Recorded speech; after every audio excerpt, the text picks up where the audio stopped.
You're invited to this online healing retreat, which is a journey into the ancient mysteries of our world, including Lemuria, Atlantis, and other sacred sites.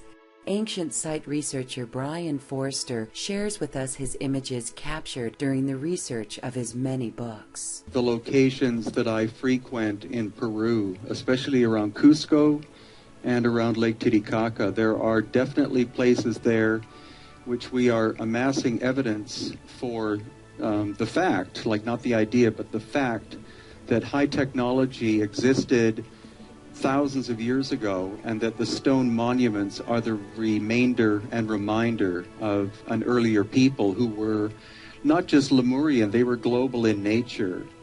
Major connections in terms of proof of ancient technology are in Egypt and Peru, Bolivia. Brien will share the story of the golden sun disk of Lemuria, which was taken with the Lemurian colonists to Peru.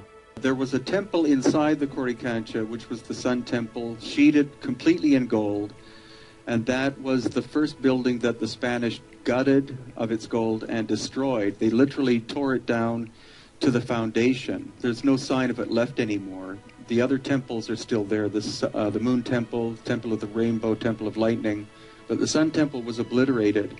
But on the wall of that, there was a huge shield made out of either gold or another form of gold, and it was massive in size. The Spanish never actually got it because it was secreted away to Lake Titicaca and has been in hiding there ever since, because it was supposedly a gift from the people of Lemuria, or one of the last remaining large ceremonial items that was able to be taken from there before that place was, destroyed. I've heard from a lot of different people in and around Cusco that this giant sun disk did exist, and it still does. It's in safekeeping.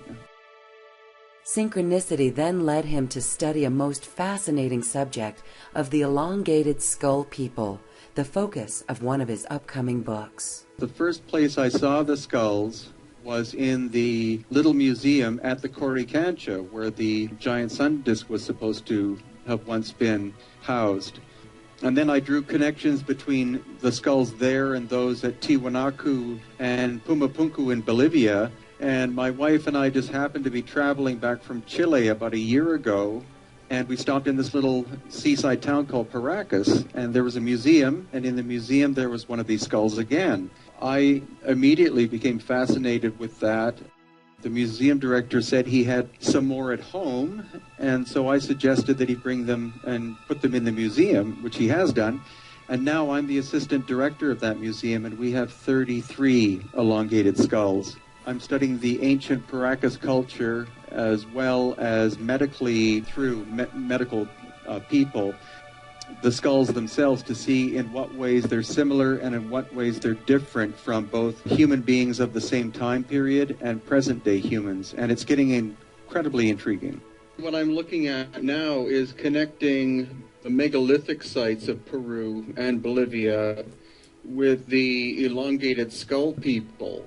And the more and more I look, the more and more I'm finding connections between the two. It seems like the skulls that we've been finding are the descendants of whoever the ancient megalithic builders were, this very mysterious people with amazing abilities to work stone.